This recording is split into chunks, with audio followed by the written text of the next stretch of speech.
when in the course of human events it becomes necessary for one people to dissolve the political bands which have connected them with another, and to assume among the powers of the earth the separate and equal station to which the laws of nature and of nature's God entitle them. A decent respect to the opinions of mankind requires that they should declare the causes which impel them to the separation. We hold these truths to be self-evident, that all men are created equal, that they are endowed by their Creator with certain unalienable rights, that among these are life, liberty, and the pursuit of happiness, that to secure these rights, governments are instituted among men, deriving their just powers from the consent of the governed, that whenever any form of government becomes destructive of these ends, it is the right of the people to alter or to abolish it, and to institute new government, laying its foundation on such principles and organizing its powers in such form as to them shall seem most likely to effect their safety and happiness. Prudence indeed will dictate that governments long established should not be changed for light and transient causes, and accordingly all experience hath shown that mankind are more disposed to suffer, while evils are sufferable, than to right themselves by abolishing the forms to which they are accustomed. But when a long train of abuses and usurpations, pursuing invariably the same object, evinces a design to reduce them under absolute despotism, it is their right, it is their duty, to throw off such government and to provide new guards for their future security. Such has been the patient sufferance of these colonies, and such is now the necessity which constrains them to alter their former systems of government. The history of the present King of Great Britain is a history of repeated injuries and usurpations,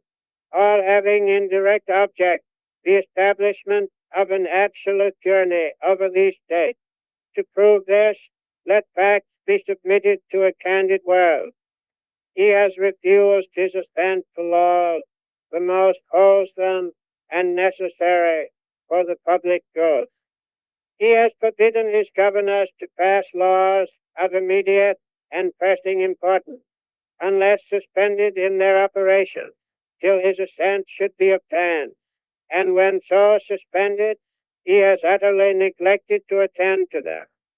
He has refused to pass other laws for the accommodation of large districts of people, unless those people would relinquish the right of representation in the legislature, a right inestimable to them and formidable to tyrants only. He has called together legislative bodies at places unusual, uncomfortable, and distant from the depository of their public records for the sole purpose of fatiguing them into compliance with his measures. He has dissolved representative houses repeatedly for opposing with manly firmness his invasions on the rights of the people.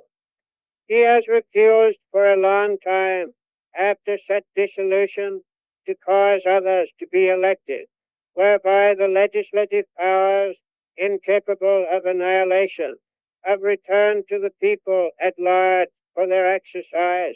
the state remaining in the meantime exposed to all the dangers of invasion from without and convulsions within.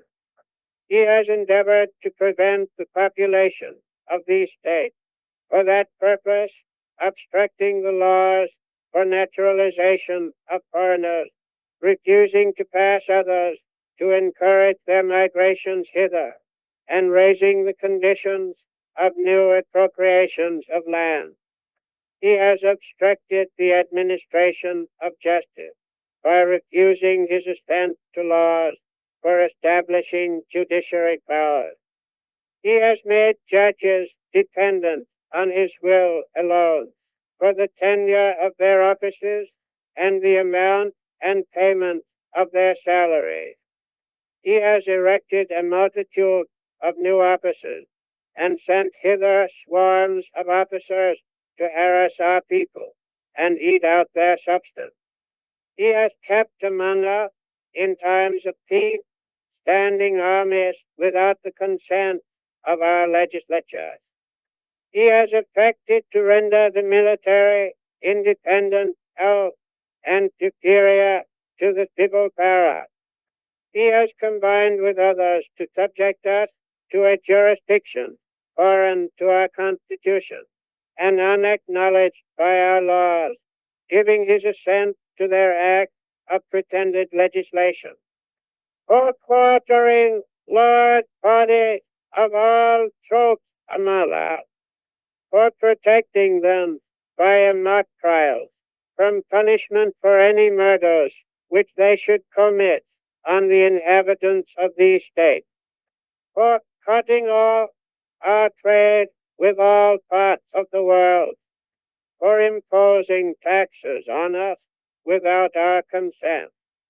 for depriving us in many cases of the benefits of trials by jury, for transporting us beyond seas to be tried for pretended offences, for abolishing the free system of English laws in a neighboring province, establishing therein an arbitrary government, and enlarging its boundaries so as to render it at once an example and fit instrument for introducing the same absolute rule into these colonies, for taking away our charters, abolishing our most valuable laws, and altering fundamentally the forms of our government, for suspending our own legislatures and declaring themselves invested with power to legislate for us in all cases whatsoever. He has abdicated government here by declaring us out of his protection and waging war against us. He has plundered our seas, ravaged our coasts, burnt our towns, and destroyed the lives of our people. He is at this time transporting large armies of foreign mercenaries to complete the works of death, desolation, and tyranny, already begun with circumstances of cruelty and perfidy scarcely paralleled in the most barbarous ages, and totally unworthy the head of a civilized nation. He has constrained our fellow citizens taken captive on the high seas to bear arms against their country, to become the executioners of their friends and brethren, or to fall themselves by their hand. He has excited domestic insurrection amongst us, and has endeavored to bring on the inhabitants of our frontiers the merciless Indian savages whose known rule of warfare is an undistinguished destruction of all ages, sexes, and conditions. In every stage of these oppressions, we have petitioned for redress in the most humble terms. Our repeated petitions have been answered only by repeated injury. A prince whose character is thus marked by every act which may define a tyrant is unfit to be the ruler of a free people. Nor have we been wanting in attention to our British brethren. We have warned them from time to time of attempts by their legislature to extend an unwarrantable jurisdiction over us. We have reminded them of the circumstances of our emigration and settlement here. We have appealed to their native justice and magnanimity, and we have conjured them by the ties of our common kindred to disavow these usurpations, which would inevitably interrupt our connections and correspondence. They too have been deaf to the voice of justice and of consanguinity. We must therefore acquiesce in the necessity which denounces our separation and hold them as we hold the rest of mankind enemies in war, in peace friends. We, therefore, the representatives of the United States of America in General Congress, assembled, appealing to the Supreme Judge of the world for the rectitude of our intentions, do in the name and by authority of the good people of these colonies solemnly publish and declare that these united colonies are, and of right ought to be free and independent states, that they are absolved from all allegiance to the British Crown, and that all political connection between them and the state of Great Britain is and ought to be totally dissolved,